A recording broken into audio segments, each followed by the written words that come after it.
आज तक तुमने केवल लंका की खूबसूरती, उसका वैभव देखा है। आज तुम लंका का बल देखोगी, वो कारण देखोगी जो लंका को सर्वश्रेष्ठ बनाता है।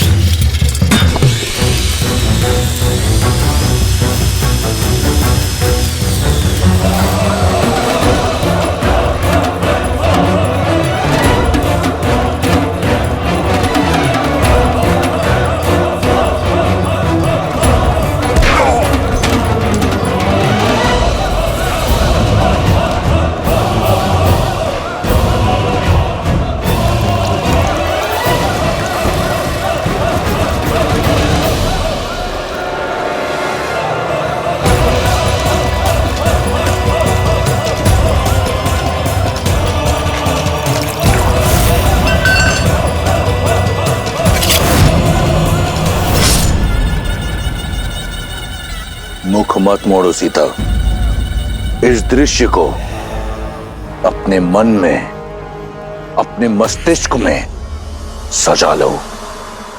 ये जो रक्त है, ये हर सिंहासन की नींव है। फिर चाहे वो अयोध्या हो या लंका, इन राक्षसों को देख रही हो, मांस के भूखे हैं। मनुष्य का मांस बहुत भाता है इन्हें। तुम्हारे वनवासी को खाने में तनिक संकोच नहीं करेंगे। ये 10 कोटि राक्षस लंका का बल नहीं। आओ, तुम्हें भय की परिभाषा दिखाता हूं।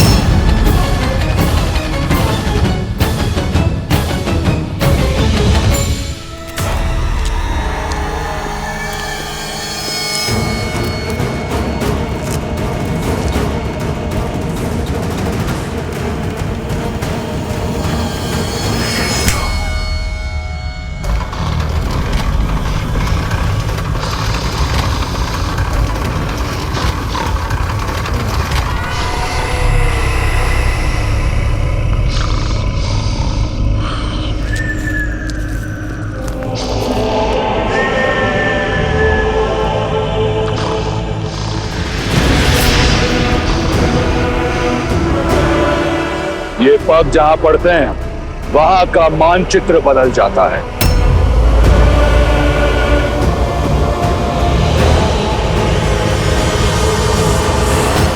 ये मानचित्र छोटा है रावण के साम्राज्य के सामने, पर हमें नहीं पता कि रावण ने माता सीता को कहां छुपा के रखा है, क्या उसका साम्राज्य कितना बड़ा है।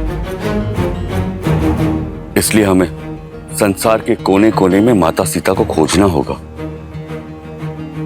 एक दल पूर्व में जाएगी, एक उत्तर में, एक और मेरा सबसे योग्य दल हनुमान, जामवंत, नल, नील और अंगद दक्षिण की ओर जाएंगे, जहां माता सीता के होने की सबसे अधिक संभावनाएं हैं। अंगद, तुम जाकर सभी वानरों को सूचित करो। मैं कुछ और तैयारियां करता हूं।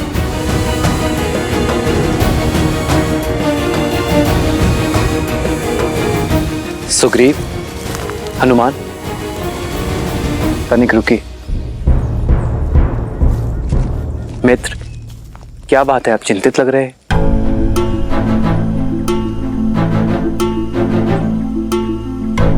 जो कहने जा रहा हूं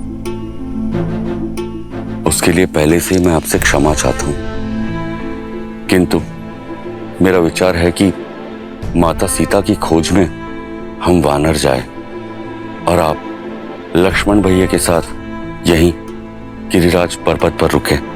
क्या ये कैसे संभव है वानरराज? भाभी माँ की खोज में हम दोनों ही ना जाएं? समझने का प्रयास करे भ्राता लक्ष्मण। एक कारण हम वानरों की तीव्रता है।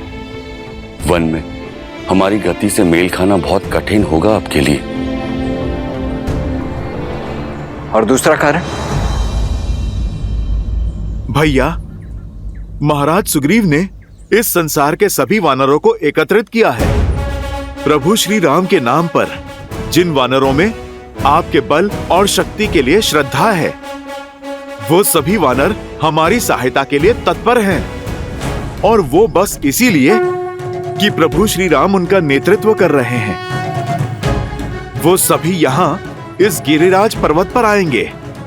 यदि प्रभु श्री राम यहाँ पर होंगे तब उनका मार्गदर्शन कर पाएंगे, उन वानरों को प्रेरित कर पाएंगे, सामान्य हित के लिए एक कर पाएंगे भैया।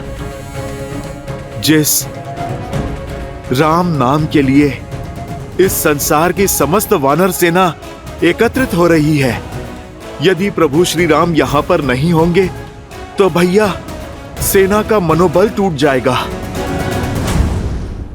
भैया और प्रभु, आप हम पर विश्वास कीजिए। माता सीता को खोजे बिना चैन की सांस नहीं लेंगे हम।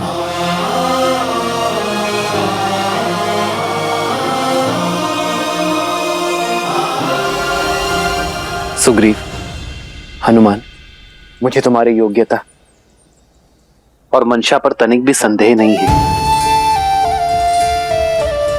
और नीति भी यही कहती है कि सर्वप्रथम गुप्तचरों को ही भेजना चाहिए। आप सीता को खोजिए, मैं और लक्ष्मण यही प्रतीक्षा करेंगे।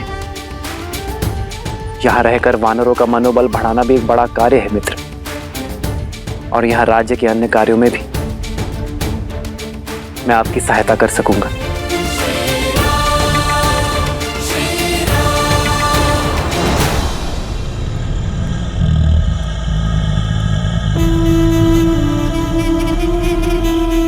तुम्हारे मुख पर भय दिख रहा है। अपने उस वनवासी के लिए भयभीत हो। अच्छा है, होना चाहिए।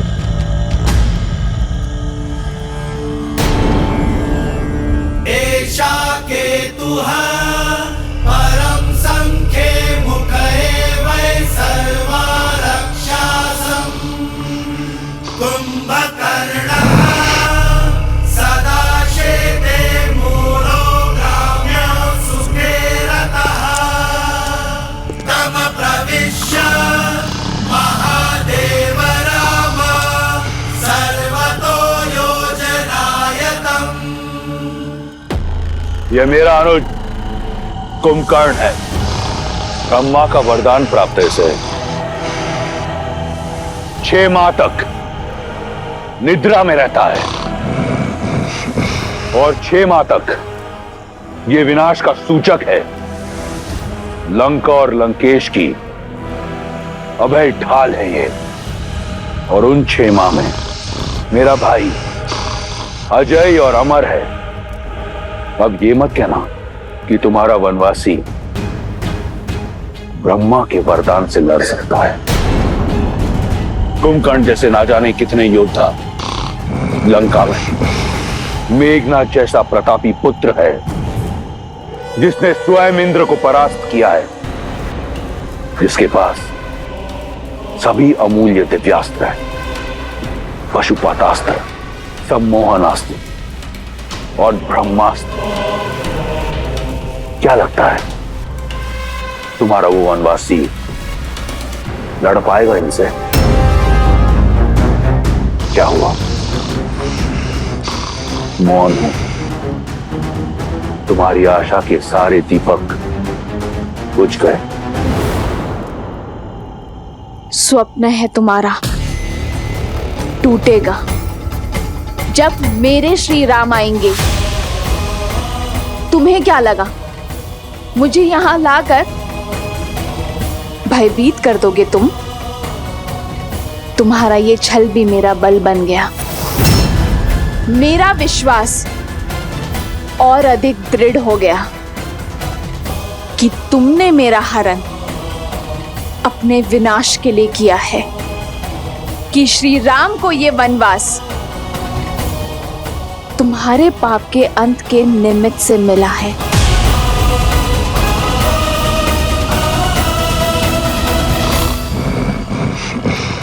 दृढ़, निडर। रुको सीता, आओ मेरे साथ।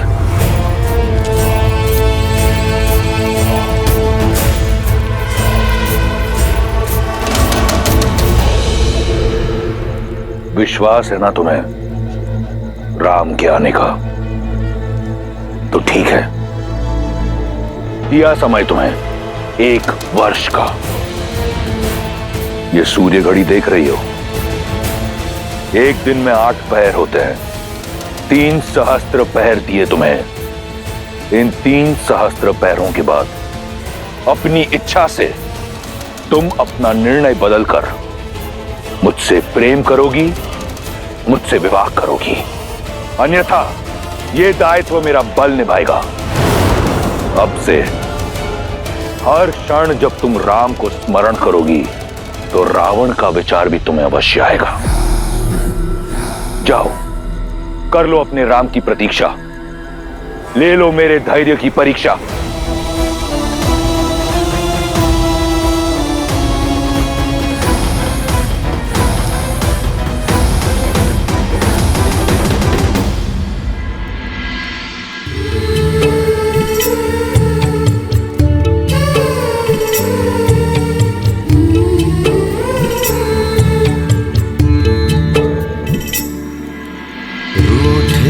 से लगते सांसों के धागे, भीगे ये नैना सोए न जागे।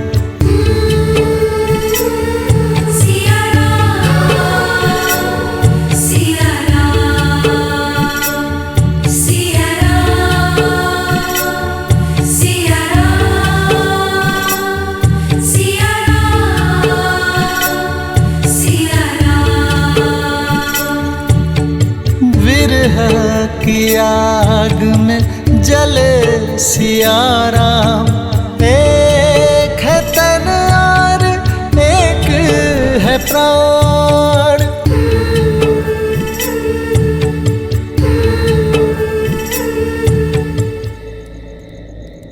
तुम्हारे पतिव्रता पर मुझे संपूर्ण अटूट विश्वास है सीते, और मुझे ज्ञात है कि तुम्हारा विश्वास मुझ पर भी अटूट है।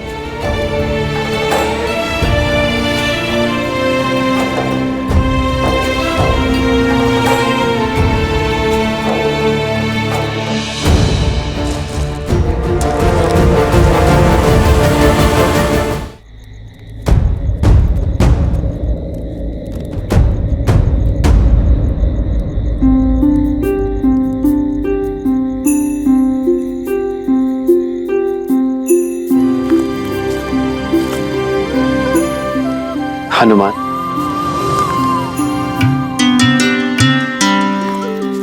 प्रणाम प्रभु। वहां क्षितिज की ओर क्या देख रहे थे हनुमान?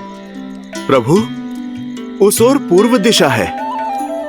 मैं सूर्योदय की प्रतीक्षा कर रहा हूं ताकि सूर्य के पहले आगमन के साथ ही हम माता सीता की खोज के लिए प्रस्थान कर सकें। आप अपनी सारी शंका, सारी चिंता हम पर छोड़ दीजिए। प्रभु, हनुमान के लिए माता अंजनी और माता सीता में कोई अंतर नहीं है। मैं आपको वचन देता हूं, चाहे मुझे आकाश पाताल एक ही क्यों ना करना पड़े, मेरे प्रभु श्री राम और माता सीता का मिलन अवश्य होगा। प्रभु,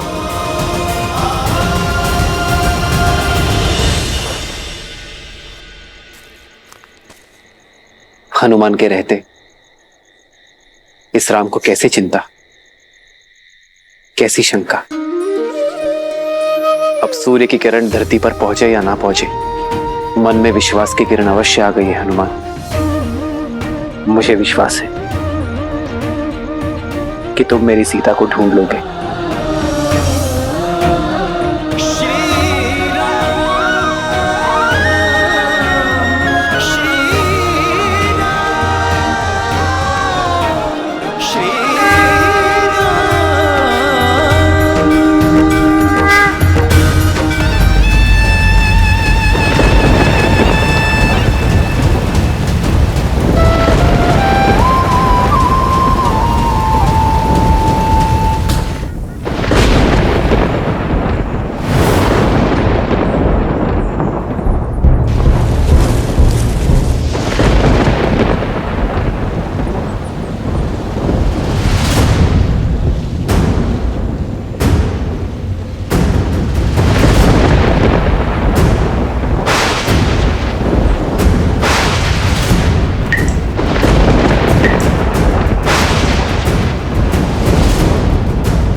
सिया राम सिया राम।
लो, खा लो।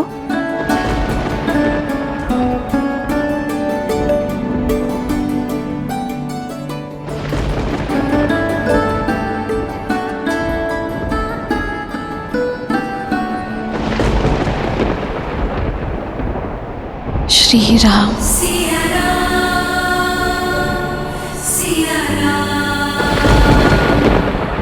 रूठे से लगते सांसों के धागे, भीगे ये नैना सोए न जागे। सिया राम सिया राम सिया राम सिया राम सिया राम सिया राम सिया राम।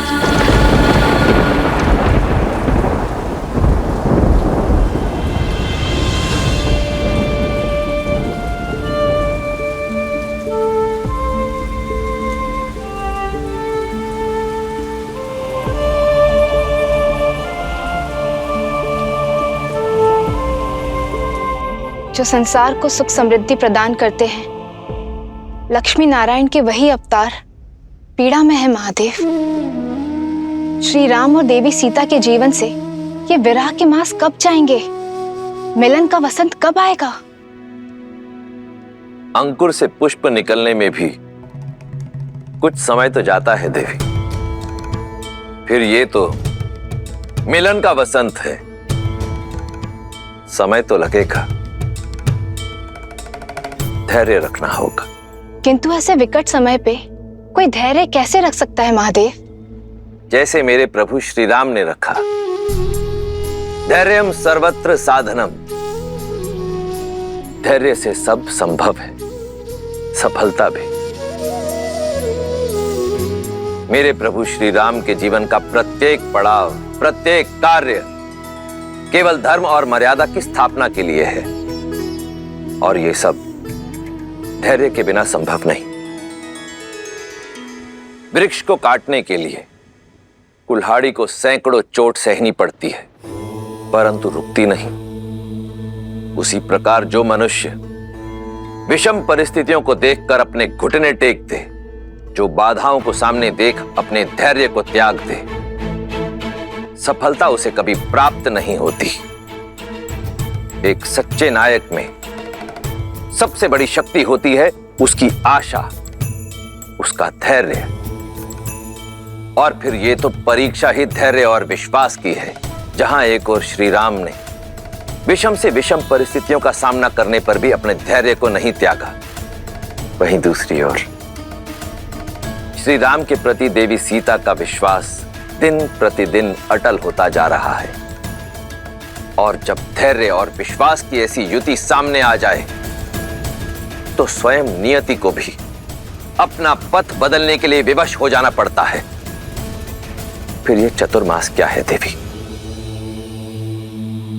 मैंने समुद्र मंथन में उत्पन्न हुए हलाहल का सेवन केवल एक बार किया था,